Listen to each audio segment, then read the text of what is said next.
चलिए देखिए हमारा प्रश्नावली 1.2 अध्याय 1, जो कि आपका अध्याय 1 का नाम आप जानते होंगे क्या है। देखिए यहाँ पर देख सकते हैं आप, संबंध एवं फलन, रिलेशन एंड फंक्शन। तो हम लोग संबंध के बारे में प्रश्नावली 1.1 में हमने पढ़ लिया था। इस प्रश्नावली में एक खत्म हो गया था, सबको खत्म हो गया।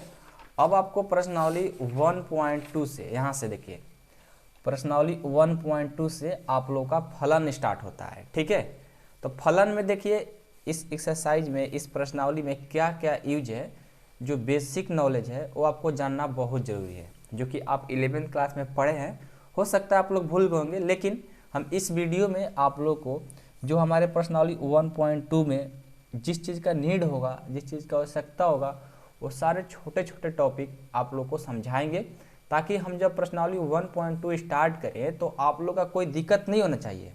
अभी नहीं कि आप लोग को क्वेश्चन नंबर 1 करा रहे हैं, 2 करा रहे हैं, 3 करा रहे हैं और आप लोग को वो बेसिक बात पता ही नहीं होगा, तो फिर आप लोग कन्फ्यूज हो जाओगे। ठीक है, तो कन्फ्यूज होने की जरूरत नहीं है। हम आप लोग को पहले इस वीडियो में जो बेसिक कंसेप्ट है प्रश्नावली 1.2 का, उसको समझाने वाले हैं। बस आप वीडियो को अंत तक देखिएगा। ठीक है, मैथमेटिकली आप लोग को सारा चीज़ आज समझाएंगे। ठीक है, पेशेंस के साथ देखिएगा। अभी मत सोचिए कि हम डायरेक्ट एक पर्सनली 1.2 स्टार्ट कर दें और बना लें ना, आप लोग ऐसा मत करो मेरे दोस्त। ठीक है, आप लोग पहले इस वीडियो में हम जो भी बात बताएंगे आप लोग उसको पहले समझिए, उसके बाद आप लोग प्रश्नावली 1.2 स्टार्ट करिए। जैसे देखिए यहाँ पर फलनों के प्रकार से स्टार्ट होता है, टाइप्स ऑफ फंक्शन। लेकिन फलनों के प्रकार, टाइप्स ऑफ फंक्शन से भी पहले कुछ चीज़ आवश्यकता है। क्या आवश्यकता है कि हम लोग फलन पहले किसको कहेंगे। मान लीजिए आप फलन पढ़ रहे हैं और आपके कोई दोस्त या आपके कोई टीचर ही पूछ दे कि बताओ फलन यानी फंक्शन किसको कहते हैं, फलन कैसे पहचानोगे। ऐसे हम 11th क्लास में आप लोग को पढ़ाए थे, लेकिन हो सकता है आप लोग भूल गए होंगे, लेकिन फिर से हम आप लोग को एक बार रिकैप करा दें ताकि हमारा एकदम ताज़ा के ताज़ा रहे। ठीक है ना, चलिए प्रश्नावली 1.2 में स्टार्ट करते हैं। सबसे पहले सीखेंगे कि फलन होता क्या है, फलन को कैसे चेक करें कि ये फलन है, ये फलन नहीं है। आइए आप लोग को स्वागत करते हैं फलन अध्याय 1। और सबसे पहले हम आप लोग को बताएंगे कि फलन का परिभाषा क्या होता है।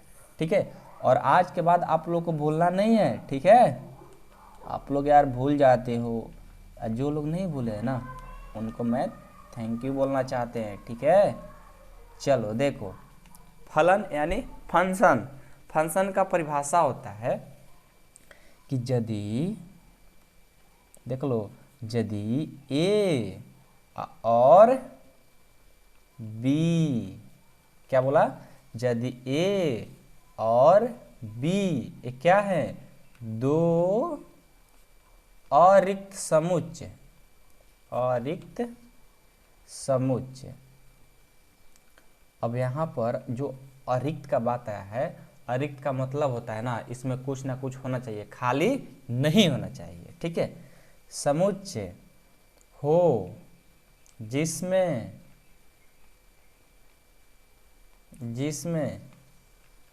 एक के प्रत्येक अवयव यानी एलिमेंट्स, अवयव को इंग्लिश में एलिमेंट्स बोलते हैं, का बी में अद्वितीय अवयव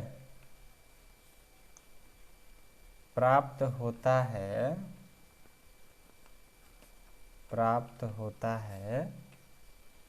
तो उसे फलन कहा जाता है।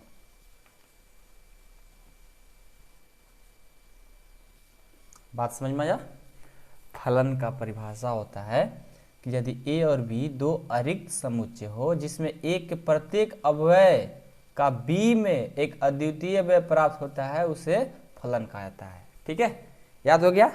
और फलन को कैसे सूचित करते हैं, देखो, इसे F such that A to B, ठीक है, ए टू बी से सूचित किया जाता है। किया जाता है।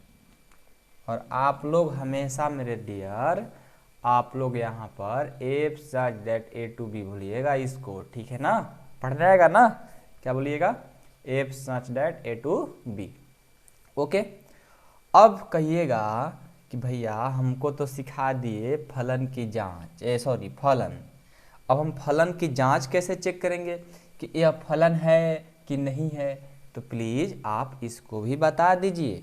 तो चलिए मेरे दोस्त, आपको हम ये भी बताते हैं कि फलन को कैसे चेक करेंगे, ठीक है। चलिए फलन की जांच हम लोग पढ़ रहे हैं, फलन की जांच, इसको इंग्लिश नाम आपको सिखा देते हैं कि टेस्ट ऑफ फंक्शन, क्योंकि हम लोग 12th क्लास में 11th 12 में हम लोग हिंदी मीडियम हो चाहे इंग्लिश मीडियम, इंग्लिश नाम जानना बहुत ज़रूरी होता है, ठीक है। 10वां और 9वां तो नहीं है ना, उसमें हिंदी में चल जाता है, हिंदी मीडियम से रहते हैं तो हम लोग, लेकिन इंग्लिश में 11 12 में इंग्लिश जानना जरूरी होता है मेरे दोस्त, ठीक है। कितने लोग सोच रहे हैं इंग्लिश क्या जानना है, हम इंग्लिश मीडियम से थोड़ी हैं, अरे पागल, सीख, ठीक है, सब कुछ सीख लो बाबू, ठीक है। चलो, जो लोग सीखते हैं वो तो बहुत चालाक हैं। चलिए देखिए, तो यहाँ पर ए सेट हो गया ए और ए सेट हो गया बी, ठीक है, ये दो सेट हो गया। अब इस सेट में है 1 और इसमें है 2, इसमें है 3, ठीक है, और इसमें भी 1, इसमें 2, इसमें 3। अब ये जो ए से बी में जो है एक फलन यानी एक संबंध है एफ, ठीक है।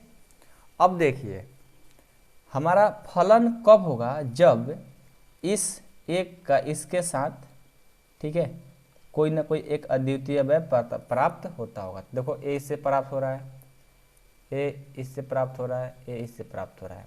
अब आपसे कोई पूछ दे कि बताओ ये फलन है, तो हाँ जी ये बिल्कुल फलन है, तो आपको कैसे पता चलेगा, आप तो सीखे नहीं, ये तो आप सोचेंगे कि सर 1 2 3 एमसी में भी 1 2 3 लिख दिए और सबको मिला दीजिए, बोल रहे हैं कि फलन है। तो आपको तब समझ में आएगा जब कोई नहीं मिलेगा तब, ठीक है। देखिए एक और यहाँ पर एग्जाम्पल लेते हैं, सेकंड नंबर, ए हो गया ए हो गया बी और इसमें रिलेशन है, ठीक है, 1 2 3 1 2 3, ठीक है। 1 2 3 इसको ऐसे नहीं करो, इसको ऐसे कर लो, ये है 2 और ये है 3 और ये है 1, ऐसे भी हो सकता है।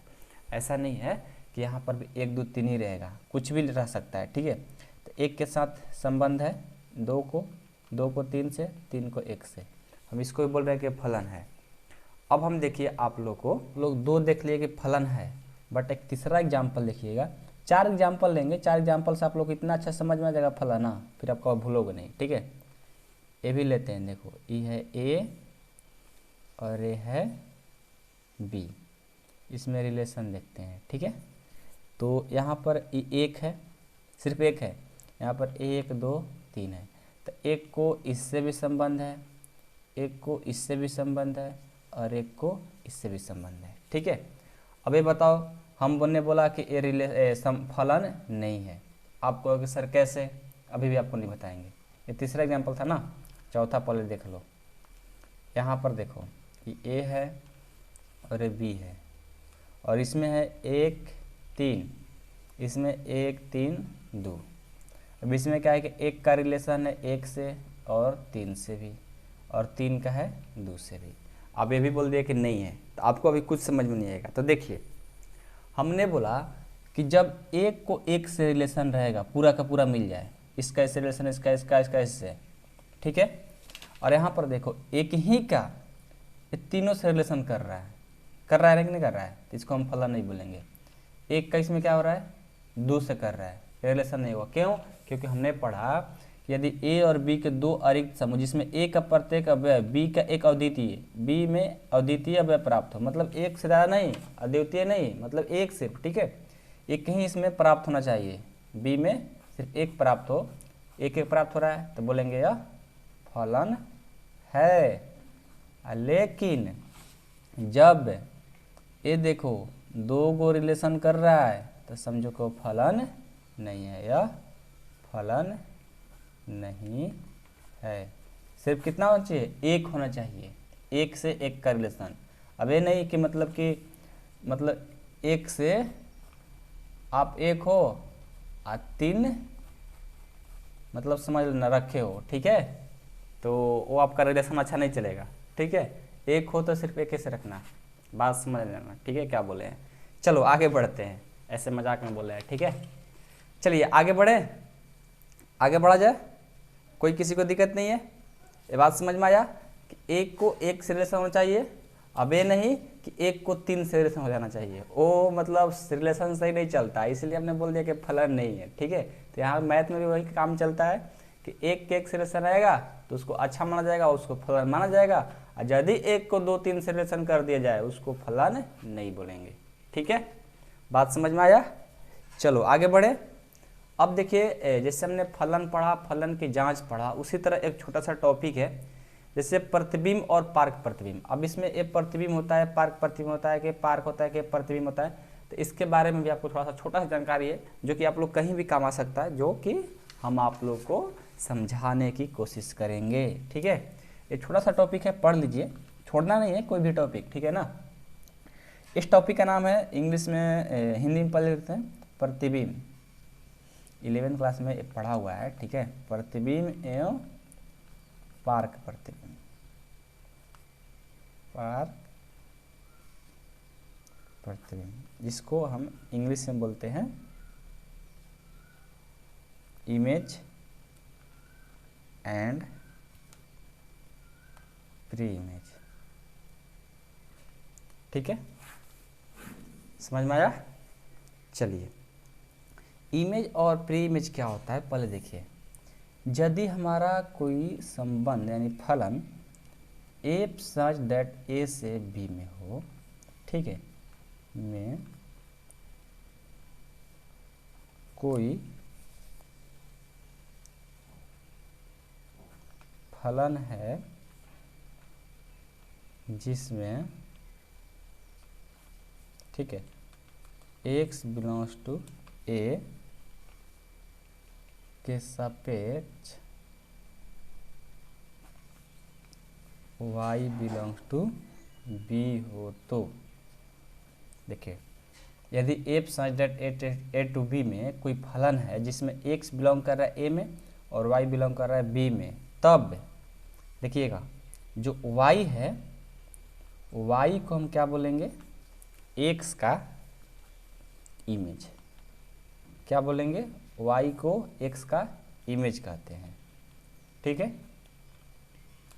और x को हमने क्या बोलेंगे, x को y का प्री इमेज बोलेंगे, प्री यानी पार्क प्रतिबिंब, ठीक है, प्री इमेज कहते हैं,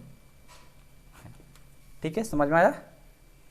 प्रतिबिंब और पार्क प्रतिबिंब अभी आपको डिफिनेशन लिखा, अभी आपको हम क्या से बताएंगे, फिगर से ही बताएंगे, ओके रहेंगे, ताकि आपको समझ में आ जाना चाहिए। हो सकता है आप लोग 11वीं क्लास में भूल गएंगे, कोई बात नहीं, ठीक है, हम थोड़ा यहाँ याद दिला देते हैं।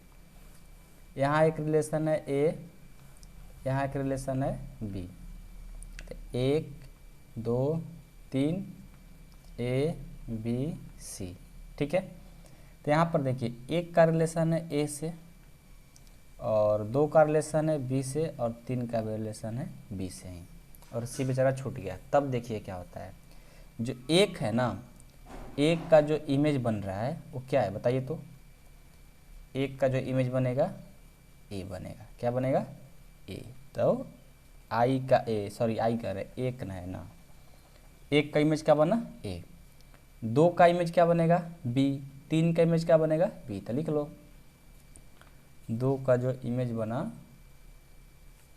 वो बी है, और 3 का जो इमेज बना वो बी ही है, सी नहीं है बी है, ठीक है। अब प्री इमेज क्या होता है उसको पढ़िए।